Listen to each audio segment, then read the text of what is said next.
আজকে ইতিহাসের যে সিরিজটা আমরা শুরু করেছিলাম তার পরবর্তী যে চ্যাপ্টার, খুব ইম্পর্ট্যান্ট একটা টপিক নিয়ে আজকে আলোচনা করব। সেই টপিকটা হলো ষোড়শ মহাজন পদ। বিভিন্ন যে কম্পিটিটিভ এক্সাম, এসএসসি এবং রেলওয়ের জন্য এই চ্যাপ্টারটি বা এই টপিকটি খুবই গুরুত্বপূর্ণ। আমরা প্রশ্ন উত্তরের মাধ্যমে এই টপিকটিকে কভার করব, ঠিক আছে? তো প্রথম প্রশ্ন শুরু করি আমরা। প্রথম প্রশ্নতে বলা হয়েছে, প্রাচীন ভারতের ষোড়শ মহাজন পদ সম্পর্কে কোন বৌদ্ধ গ্রন্থ থেকে প্রধানত আমরা জানতে পারি? তো আমরা জানতে পারি অঙ্গুত্তর নিকায় নামক একটি বৌদ্ধ গ্রন্থ থেকে আমরা এই ষোড়শ মহাজন পদ সম্পর্কে বিস্তারিত জানতে পারি। দ্বিতীয় প্রশ্ন, ষোড়শ মহাজন পদগুলির উত্থান মূলত কোন শতাব্দীতে হয়েছিল? ষোড়শ মহাজন পদগুলির উত্থান মূলত খ্রিস্টপূর্ব ষষ্ঠ শতকে অর্থাৎ 6th সেঞ্চুরি বিসিতে হয়েছিল, ঠিক আছে? পরবর্তী প্রশ্ন, কোন জৈন গ্রন্থ থেকে 16টি মহাজন পদের তালিকা পাওয়া যায়? তো ভগবতী সূত্র নামক যে জৈন গ্রন্থ, সেখান থেকে আমরা 16টি মহাজন পদের তালিকা পাই। পরবর্তী প্রশ্ন, 4 নম্বর প্রশ্ন, 16টি মহাজন পদের মধ্যে কয়টি মহাজন পদ রাজতন্ত্র ছিল? কয়টি মহাজন পদ রাজতন্ত্র ছিল? তো মনে রাখবে 16টির মধ্যে 14টি ছিল রাজতন্ত্র এবং 2টি ছিল তোমার গণতন্ত্র বা প্রজাতন্ত্র। নিচের কোন দুটি মহাজনপদ প্রজাতন্ত্র বা গণতন্ত্র ছিল? তো মনে রাখবে ব্রিজি এবং মল্ল এই দুটির মহাজনপদে প্রজাতন্ত্র বা গণতন্ত্র ছিল, বাকিগুলোতে ছিল কি রাজতন্ত্র। পরবর্তী প্রশ্ন, মগধ মহাজনপদের প্রাচীনতম রাজধানী কোনটি ছিল? প্রাচীনতম রাজধানী ছিল রাজগৃহ। মনে রেখো এই রাজগৃহ থেকে পাটলিপুত্রতে রাজধানী স্থানান্তর করেছিল উদয়ন, হর্ষঙ্ক বংশের উদয়ন। পরবর্তী প্রশ্ন, অঙ্গ মহাজনপদের রাজধানী কোথায় ছিল? অঙ্গ মহাজনপদের রাজধানী ছিল চম্পা, ঠিক আছে? মনে রাখার কৌশলটা বলে দিচ্ছি। মনে রাখবে যে চম্পা বলে কোনো একটা নারী, তার অঙ্গ খুব সুন্দর, এইভাবে মনে রাখতে পারো। বলবে যে চম্পার অঙ্গ প্রত্যঙ্গ খুব সুন্দর, ব্যাস মনে রাখার একটা কৌশল বলতে পারো। দক্ষিণ ভারতে অবস্থিত একমাত্র মহাজনপদ কোনটি? মনে রাখবে দক্ষিণ ভারতে অবস্থিত একমাত্র মহাজনপদ হলো অসমক, যেটি গোদাবরী নদীর তীরে অবস্থিত। অসমক মহাজনপদের রাজধানী কোথায় ছিল? অসমক মহাজনপদের রাজধানী ছিল পোটানা। কাশী মহাজনপদের রাজধানী কোথায়? কাশী মহাজনপদের রাজধানী হচ্ছে বারাণসী। বারাণসী আমরা জানি উত্তরপ্রদেশে যেটা অবস্থিত। পরবর্তী প্রশ্ন, কোশল কার রাজধানী ছিল? কোশল মহাজনপদের রাজধানী কোথায় ছিল? মনে রাখবে শ্রাবস্তী, ঠিক আছে? শ্রাবস্তীর রাজধানী কোথায় ছিল? কোশল, ঠিক আছে? বর্তমান ভারতের বাইরে, মানে যেটা এখন বর্তমানে পাকিস্তানে অবস্থিত, কোন মহাজনপদটি অবস্থিত ছিল? অর্থাৎ এমন কোন মহাজনপদ যেটি বর্তমানে পাকিস্তানে অবস্থিত ছিল সেই সময়? তো মনে রাখবে এই যে গান্ধার যেটা বলছি, এই গান্ধার তোমার বর্তমানে যেটা এখন পাকিস্তান সেখানে অবস্থিত ছিল, ঠিক আছে? গান্ধার মহাজনপদের রাজধানী কোথায় ছিল? গান্ধার মহাজনপদের রাজধানী ছিল তক্ষশিলা, ঠিক আছে? এখানে অনেক বৌদ্ধ ভিক্ষুক পড়াশোনা এবং জ্ঞান অর্জনের জন্য এসেছিলেন। তক্ষশিলা বিশ্ববিদ্যালয়ের কোন মহাজনপদের অধীনে ছিল? তো এটা আগেই দেখলাম যে গান্ধারের অধীনে ছিল, গান্ধারের রাজধানী ছিল তক্ষশিলা। অবন্তী মহাজনপদের উত্তর অংশের রাজধানী কোথায় ছিল? মনে রাখবে উত্তর অংশের রাজধানী ছিল উজ্জয়ন এবং দক্ষিণ অংশের রাজধানী ছিল মহেশমতি, ঠিক আছে? মহেশমতি ছিল দক্ষিণ অংশের, ঠিক আছে? তাহলে অবন্তী বলে যে মহাজনপদ, তার উত্তর অংশটা হলো উজ্জয়িনী, উত্তর অংশের রাজধানীটার নাম হচ্ছে উজ্জয়িনী এবং দক্ষিণ অংশের রাজধানী হলো মহেশমতি।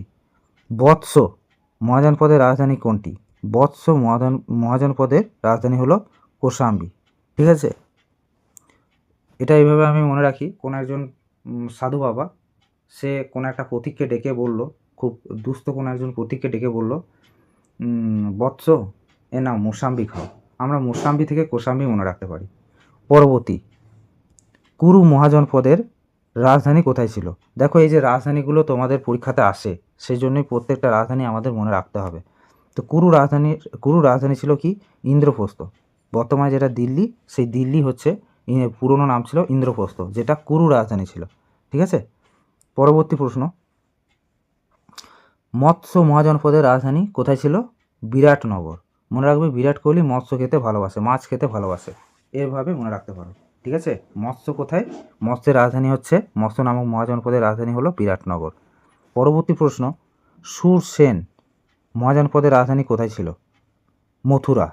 সুরসেন মথুরা। দেখো মথুরা হলো ভগবানের জন্মস্থান, কৃষ্ণের জন্মস্থান, আমরা জানি সেটা। তো আর আমরা জানি যে সুর মানেই হচ্ছে দেবতা। সুর মানে কি?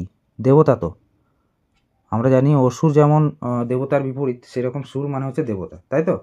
তো এইভাবে তোমরা লিঙ্ক করে মনে রাখবে যে দেবতার জন্ম যেখানে হয়েছিল সেটাই হচ্ছে মথুরা, তার রাজধানী হচ্ছে মথুরা। সুরসেন মানে হচ্ছে যে দেবতাদের জায়গা, সেখানে তারই রাজধানী ছিল মথুরা। চেদি মহাজনপদের রাজধানী কোথায় ছিল? চেদি মহাজনপদের রাজধানী ছিল সুক্তিমতি। ঠিক আছে, মনে রাখবে। পাঞ্চালের রাজধানী কোথায়? পাঞ্চালের উত্তর অংশের রাজধানী ছিল, মনে রাখবে, অহিচ্ছত্র। পাঞ্চালের উত্তর অংশের রাজধানী ছিল অহিচ্ছত্র। পাঞ্চাল মহাজনপদের দক্ষিণ অংশের রাজধানী কোথায় ছিল? কাম্পিল্য। ঠিক আছে, দক্ষিণ অংশের রাজধানী হচ্ছে কাম্পিল্য। ব্রিজি মহাজনপদের রাজধানী কোথায় ছিল? ব্রিজি মহাজনপদের রাজধানী ছিল বৈশালী। আমি বলেছিলাম ব্রিজি এবং মল্ল হচ্ছে দুটি প্রজাতন্ত্র। ঠিক আছে, বাকি সব কিন্তু রাজতন্ত্র, মোনার্কিয়ার। তারপর মল্ল মহাজনপদের রাজধানী কোথায় ছিল? মল্ল হচ্ছে কুশিনারা। ঠিক আছে, কুশিনারা ও পাভা, এই দুটোই ছিল কি মল্লের রাজধানী। বুদ্ধদেব কোথায় মহাপরিনির্বাণ বা দেহত্যাগ করেছিলেন? তো বুদ্ধদেব কুশিনগরে দেহত্যাগ করেছিলেন। ঠিক আছে, মল্ল মহাজনপদের যে একটা রাজধানী, সেই কুশিনগরে তিনি দেহত্যাগ করেছিলেন। মনে রেখো, জন্মগ্রহণ করেছিলেন কোথায়? লুম্বিনীতে। ঠিক আছে, কম্বোজ মহাজনপদের রাজধানী কোথায় ছিল? কম্বোজের রাজধানী ছিল হাটক। ঠিক আছে, এই হাটক, এটা মনে রাখবে। তারপর 16টি মহাজনপদের মধ্যে সবথেকে শক্তিশালী মহাজনপদ কোনটা ছিল? মগধ ছিল সবথেকে শক্তিশালী, যেটা বর্তমানে বিহারে অবস্থিত। মগধের সিংহাসনে বসা প্রথম রাজবংশের নাম কি? মনে রাখবে, মগধের সিংহাসনে বসা প্রথম রাজবংশ হলো হর্ষঙ্ক বংশ। ঠিক আছে, মনে রাখবে, হর্ষঙ্ক বংশের প্রতিষ্ঠাতা কে ছিলেন? বিম্বিসার ছিলেন হর্ষঙ্ক বংশের প্রতিষ্ঠাতা, এবং এর পুত্র ছিল অজাতশত্রু। এই হর্ষঙ্ক বংশের যে বিম্বিসার, এই বিম্বিসারের ইয়েটা ছিল কি, এর একটা উপাধি ছিল সৈনিক। এবং অজাতশত্রু ছিল কি? কুনিক। ঠিক আছে, কুনিক। এবং আমি কি বলেছিলাম, উদয়ন রাজগৃহ থেকে পাটলিপুত্রে রাজধানী স্থানান্তর করেছিলেন। বিম্বিসারের উপাধি কী ছিল? সৈনিক। অমিত্রঘাত কার উপাধি ছিল বলো তো? অমিত্রঘাত বিন্দুসারের উপাধি ছিল, বিন্দুসার। দেখো, অজাতশত্রু কার পুত্র ছিলেন এবং পিতাকে হত্যা করে সিংহাসনে বসেন? অজাতশত্রু বিম্বিসারের ছেলে ছিল অজাতশত্রু। তো বিম্বিসারকে খুন করে অজাতশত্রু সিংহাসনে বসেছিলেন। ঠিক আছে, তারপর অজাতশত্রুর উপাধি কী ছিল? কুনিক। অজাতশত্রুর উপাধি ছিল কুনিক। মগধের কোন রাজা প্রথম রাজগৃহ থেকে পাটলিপুত্রের রাজধানী স্থানান্তর করেছিল? তো মনে রাখবে, উদয়ন এই রাজগৃহ থেকে পাটলিপুত্রের রাজধানী স্থানান্তর করেছিলেন। তারপর পাটলিপুত্র শহরটি কোন দুটি নদীর সঙ্গমস্থলে অবস্থিত? পাটলিপুত্র নদীটি গঙ্গা এবং সোন নদীর সঙ্গমস্থলে অবস্থিত। তো অপশন বি হবে আমাদের অ্যান্সার। অপশন বি নয়, অপশন এ হবে আমাদের অ্যান্সার। গঙ্গা এবং সোন নদীর তীরে এটি অবস্থিত। প্রথম বৌদ্ধ সংহতি, ফার্স্ট বুদ্ধিস্ট কাউন্সিল, কার আমলে কোথায় হয়েছিল? মনে রাখবে, অজাতশত্রুর আমলে হয়েছিল, রাজগৃহতে হয়েছিল। অজাতশত্রুর আমলে হয়েছিল এবং এটা কোথায় হয়েছিল? রাজগৃহে। এবং কালাশোকের আমলে দ্বিতীয়টা হয়েছিল, যেটা হয়েছিল কোথায়? বৈশালীতে। অশোকের আমলে তৃতীয়টা হয়েছিল, যেটা হয়েছিল কোথায়? পাটলিপুত্রে। এবং কনিষ্কের আমলে হয়েছিল চতুর্থটা, এবং সেটা হয়েছিল কাশ্মীরে। ঠিক আছে, চারটেই বলে দিলাম। শিশুনাগ বংশের প্রতিষ্ঠাতা কে? শিশুনাগ বংশের প্রতিষ্ঠাতা হচ্ছে শিশুনাগ বংশের প্রতিষ্ঠাতা হচ্ছে শিশুনাগ, ঠিক আছে। তারপর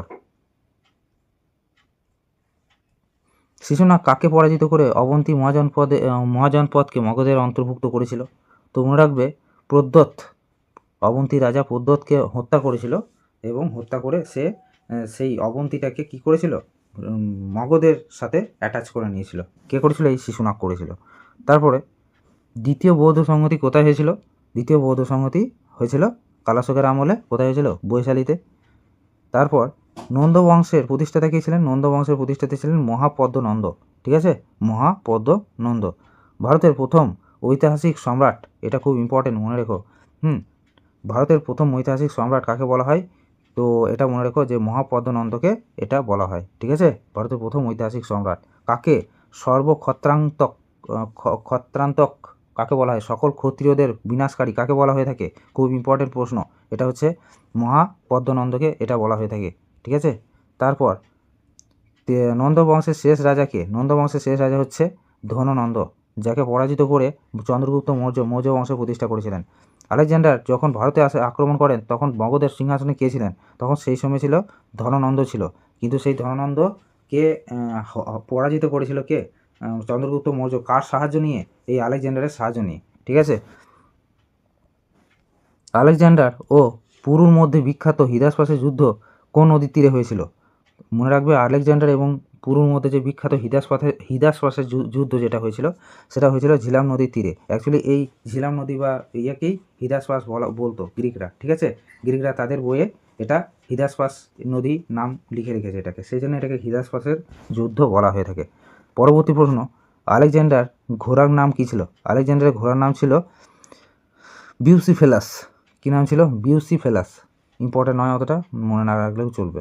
মগধের উত্থানের প্রধান কারণ কী ছিল? মগধের উত্থানের প্রধান কারণ ছিল উর্বর জমি ও পর্যাপ্ত ফসল, লোহা খনির উপস্থিতি, নদী বেষ্টিত নিরাপদ রাজধানী এবং উপরের সবকটি এটা অ্যান্সার হবে, ঠিক আছে। ব্রিজি মহাজনপদটি কয়েকটি গোষ্ঠী বা বংশের মিলনস্থল ছিল? তো মনে রাখবে, ব্রিজি মহাজনপদটি আটটি গোষ্ঠী বা বংশের মিলনস্থল ছিল। পরবর্তী প্রশ্ন, অবন্তী রাজা প্রদ্যোতের চিকিৎসার জন্য বিম্বিসার কোন রাজবৈদ্যকে পাঠিয়েছিল? মনে রাখবে, জীবককে পাঠিয়েছিল, জীবক, ঠিক আছে। জীবককে পাঠিয়েছিল চিকিৎসার জন্য, একজন বিখ্যাত চিকিৎসক ছিলেন, ঠিক আছে। এই অবন্তী রাজা প্রদ্যোতে যখন শরীর খারাপ হয়েছিল তখন বিম্বিসার জীবককে পাঠিয়েছিল তার চিকিৎসার জন্য। পরবর্তী প্রশ্ন, বুদ্ধদেব ও মহাবীর উভয়ই কোন মগধ রাজার সমসাময়িক ছিলেন? কোন মগধ রাজার সমসাময়িক ছিলেন? বুদ্ধদেব এবং মহাবীর দুটোই কিন্তু বিম্বিসার এবং অজাতশত্রুর সমসাময়িক ছিলেন, ঠিক আছে। মহাজনপদ যুগে ব্যবহৃত মুদ্রার নাম কী ছিল? পান, কার্যাপান বা পান, ঠিক আছে। এটা ছিল মহাজনপদে ব্যবহৃত মুদ্রার নাম। কোন মহাজনপদটি ঘোড়ার ব্যবসার জন্য বিখ্যাত ছিল? কম্বোজ ঘোড়ার ব্যবসার জন্য বিখ্যাত ছিল। আলেকজান্ডার ভারতে কত মাস ছিলেন? 19 মাস ছিলেন। কত মাস ছিলেন? 19 মাস ছিলেন। আলেকজান্ডার কখন ভারত আক্রমণ করেছিল এটা মনে রেখো, আমি বলে দিচ্ছি, হ্যাঁ, 327 খ্রিস্টপূর্বাব্দে। তারপর আলেকজান্ডার গুরু কে ছিলেন? আলেকজান্ডারের গুরু ছিলেন অ্যারিস্টটল, ঠিক আছে, ঠিক আছে। আর আলেকজান্ডারের দূত কাকে পাঠিয়েছিল? সেলুকাস, ঠিক আছে। মগধ ও অবন্তীর মধ্যে দীর্ঘকাল ধরে চলা সংঘর্ষের অবসান কে ঘটিয়েছিল? মগধ এবং অবন্তীর মধ্যে যে দীর্ঘকাল ধরে যে সংঘর্ষ চলছিল সেটা অবসান ঘটিয়েছিল শিশুনাগ। শিশুনাগ কী করলো? ওই অবন্তীর রাজাকে হত্যা করে একদম মগধের সাথে সেটাকে মিলিয়ে দেয়, ঠিক আছে। অজাতশত্রু কথার অর্থ কী? অজাতশত্রু যার শত্রু এখনও জন্মায়নি। অজাতশত্রু কথার অর্থ হলো যার শত্রু এখনও পর্যন্ত জন্মায়নি, ঠিক আছে।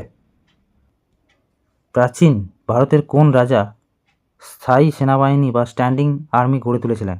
প্রাচীন ভারতের কোন রাজা বিম্বিসার প্রথম স্ট্যান্ডিং আর্মি বা স্থায়ী সেনাবাহিনী গড়ে তুলেছিলেন?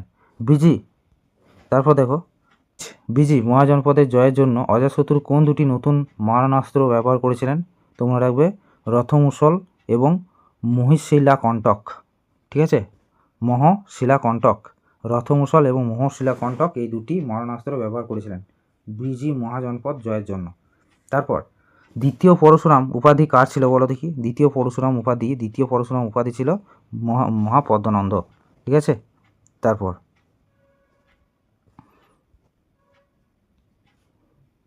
মগধের সিংহাসনে নন্দ বংশের পর কোন বংশের রাজত্ব শুরু করেছিল? নন্দ বংশ, অর্থাৎ ধননন্দকে হারিয়ে কি এলো? চন্দ্রগুপ্ত মৌর্য সাম্রাজ্যের প্রতিষ্ঠা করেন। গ্রিক লেখকদের বর্ণনায় অগ্রমাস কোন? গ্রিক লেখকদের বর্ণনায় অগ্রমাস মেস বা জেন্দ্রামেস কাকে বলা হয়েছে? তো এটা বলা হয়েছে কাকে? এটা বলা হয়েছে ধননন্দকে। ঠিক আছে। তারপর বিম্বিসার কোন নীতি প্রয়োগ করে তার সাম্রাজ্য বিস্তার করেছিলেন? বিম্বিসার বিবাহ সম্পর্ক মিত্রতা নীতি প্রয়োগ করে সে তার সাম্রাজ্য বিস্তার করেছিল। অর্থাৎ কোনো অঞ্চল সেখানে যুদ্ধ না করে সেখানকার কন্যাকে, সেই রাজার কন্যাকে বিবাহ করে বৈবাহিক সম্পর্কের মাধ্যমে সেই রাজ্যকে তার মগধের অন্তর্ভুক্ত সে করে নিত। তো এটাও এক ধরনের মানে সাম্রাজ্য বিস্তারের একটা নীতি ছিল। ঠিক আছে। তারপর বলেছে যে তোমার আলেকজান্ডার এবং পুরু কত সালে যুদ্ধ হয়েছিল? তো যুদ্ধটা হয়েছিল 1326 খ্রিস্টপূর্বাব্দে। তোমরা বলবে যে 27 এলো, 26 কী করে যুদ্ধ হলো? তো মনে রাখবে বিসি বা বিফোর ক্রাইস্ট, এটা খ্রিস্টপূর্বাব্দ উল্টো দিকে কাউন্ট হয়। অর্থাৎ আগে 327 খ্রিস্টপূর্বাব্দ এসেছে, তারপর 326 খ্রিস্টপূর্বাব্দ এসেছে। বুঝতে পারলে তো? তো যদি বলা হয় যে ভারত কত সালে আক্রমণ করেছিল, তখন বলবে যে 327 খ্রিস্টাব্দে, বা আলেকজান্ডার কত সালে ভারতে এসেছিল? 327 খ্রিস্টাব্দে। কিন্তু যদি বলা হয় হিদাসপাসের যুদ্ধটা কত সালে হয়েছিল? 326 খ্রিস্টপূর্বাব্দে। ঠিক আছে। পরবর্তী প্রশ্ন, আলেকজান্ডার কোথায় মারা যান? আলেকজান্ডার মারা গিয়েছিলেন ব্যাবিলনে। আলেকজান্ডার মারা গিয়েছিলেন কোথায়? আলেকজান্ডার মারা গিয়েছিলেন ব্যাবিলনে। ঠিক আছে। পরবর্তী প্রশ্ন, মগধের বর্তমান কোন রাজ্যে অবস্থিত? তো মগধ বর্তমানে অবস্থিত বিহার রাজ্যে। বৈশালী বর্তমানে কোন রাজ্যে অবস্থিত? বৈশালী বর্তমানে বিহার রাজ্যে অবস্থিত। ঠিক আছে। তারপর কৌশল বর্তমানে কোন নদীর কোন রাজ্যে অবস্থিত? দেখো, কৌশল বর্তমানে কোন রাজ্যে অবস্থিত? উত্তরপ্রদেশে এটি অবস্থিত। ঠিক আছে। তারপর অবন্তী বর্তমানে কোন রাজ্যে অবস্থিত? অবন্তী অবস্থিত মধ্যপ্রদেশে। ঠিক আছে। মৎস্য মহাজনপদ বর্তমানে কোন এলাকায় অবস্থিত? তো মৎস্য মহাজনপদ বর্তমানে যেটা জয়পুর রাজস্থান, সেখানে অবস্থিত। 16টি মহাজনপদের মধ্যে শ্রেষ্ঠত্বের কারণ কি ছিল না? 16টি মহাজনপদের মধ্যে মগধের শ্রেষ্ঠত্বের কারণ কি ছিল না, মানে কোনটার কারণে সে শ্রেষ্ঠ ছিল না? সামরিক শক্তি, নাকি উর্বর কৃষিভূমি, নাকি নৌবাহিনীর অভাব, নাকি খনিজ সম্পদ? দেখো, নৌবাহিনীর অভাব এটা কোনো শ্রেষ্ঠত্বের কারণ হতে পারে না। ঠিক আছে। কোনো কিছুর অভাব, সেই কারণে আমি শ্রেষ্ঠ, এটা কি কখনো হতে পারে? তো এটা কেউ যদি নাও জেনে থাকো, সেও উত্তর দিতে পারবে। ঠিক আছে। তো এটার উত্তর হবে কি? নৌবাহিনীর অভাব। কুরু মহাজনপদ বর্তমানে কোন এলাকা? কুরু মহাজনপদ বর্তমানে কোন এলাকায় অবস্থিত? যেটা দিল্লি, সেটাই পূর্বে কুরু ছিল, এবং সেই কুরুরই রাজধানী ছিল ইন্দ্রপ্রস্থ, যেটা বর্তমানে দিল্লি বলে থাকি আমরা। তারপর সৌরসেন বা সুরসেন বর্তমানে কোন এলাকায় অবস্থিত? সৌরসেন বা সুরসেন বর্তমানে মথুরা বৃন্দাবনে অবস্থিত। আমি তোমাদের কিছুক্ষণ আগেই বললাম যে মথুরা, কাশী, বারাণসীর রাজধানী ছিল। হ্যাঁ। এবং সুরসেন এখান থেকেই, কাশী বারাণসী যেমন উত্তরপ্রদেশে অবস্থিত, ঠিক সেই রকমই সুরসেন দেবতাদের স্থান, তার রাজধানী কোথায়? মথুরা। পাঞ্চাল বর্তমানে কোন এলাকা? পাঞ্চাল বর্তমানে কোন এলাকায় অবস্থিত? রোহিলখণ্ড, উত্তরপ্রদেশের রোহিলখণ্ডতে এটা অবস্থিত। বিদেহ বা মিথিলা কোন মহাজনপদের অংশ ছিল? মহাজনপদের অংশ ছিল? ব্রিজি। হ্যাঁ, অপশন 2 রয়েছে ব্রিজি। হলো বিদেহ বা মিথিলা কোন মহাজনের অংশ ছিল? ব্রিজির অংশ ছিল। ঠিক আছে। চাণক্য বা কৌটিল্য কার প্রধানমন্ত্রী ছিলেন? চাণক্য বা কৌটিল্য ছিলেন চন্দ্রগুপ্ত মৌর্যের প্রধানমন্ত্রী। ঠিক আছে, এই চাণক্য বা কৌটিল্য ছিল বলেই চন্দ্রগুপ্ত মৌর্য কিছুটা হলে রাজা হতে পেরেছিল। ঠিক আছে, মগধের রাজা বিম্বিসার কোশল রাজকন্যা কোশল দেবীকে বিবাহ করে যে যৌতুক হিসাবে কোন গ্রামটি পেয়েছিলেন? যৌতুক হিসাবে তিনি কাশী গ্রামটি পেয়েছিলেন। বিম্বিসার যখন কোশল দেবীকে বিয়ে করেছিলেন তখন যৌতুক হিসেবে কাশী গ্রামটি পেয়েছিলেন। মগধ কোন রাজা প্রথম হাতিকে যুদ্ধে বড় আকারে ব্যবহার করেছিলেন? তো এর উত্তর হবে মহাপদ্মনন্দ। এর উত্তর হবে মহাপদ্মনন্দ। এরপর পড়ব আমরা মহাজনপদ যুগের শাসন ব্যবস্থায় কৃষকদের কাছ থেকে উৎপন্ন ফসলের কত অংশ হিসাবে না হতো? তো 1/6 ভাগ। ঠিক আছে, 1/6 ভাগ কৃষকদের কাছ থেকে না হতো কর হিসাবে। ঠিক আছে, রাজস্ব হিসাবে। তারপর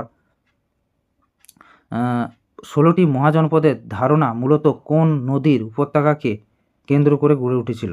16টি মহাজনপদের ধারণা গঙ্গা নদীর আশেপাশেই গড়ে উঠেছিল। তো গঙ্গা উপত্যকা হবে আমাদের উত্তর। এবং শেষ প্রশ্ন হলো 16টি মহাজনপদ সম্পর্কে নিচের কোন তথ্যটি সঠিক নয়? অধিকাংশ মহাজনপদ উত্তর ভারতে অবস্থিত ছিল। দেখো এখানে আমি সবগুলো পড়ছি না, এর উত্তর হবে সবকটি মহাজনপদই গণতান্ত্রিক ছিল। এটা ভুল কথা, আমরা জানি 2টি ছিল গণতান্ত্রিক, বাকি সবগুলো ছিল রাজতান্ত্রিক। তো অপশান সি হয়ে যাবে আমাদের উত্তর। তো আজকে এই প্রশ্নগুলো যেগুলো আলোচনা করলাম আমার মনে হয় এটা যথেষ্ট ষোড়শ মহাজনপদ সম্পর্কে। তো পরবর্তী ভিডিওতে আমরা আবার একটা নতুন টপিক আমরা নিয়ে আসবো। তো দেখতে থাকো, ঠিক আছে।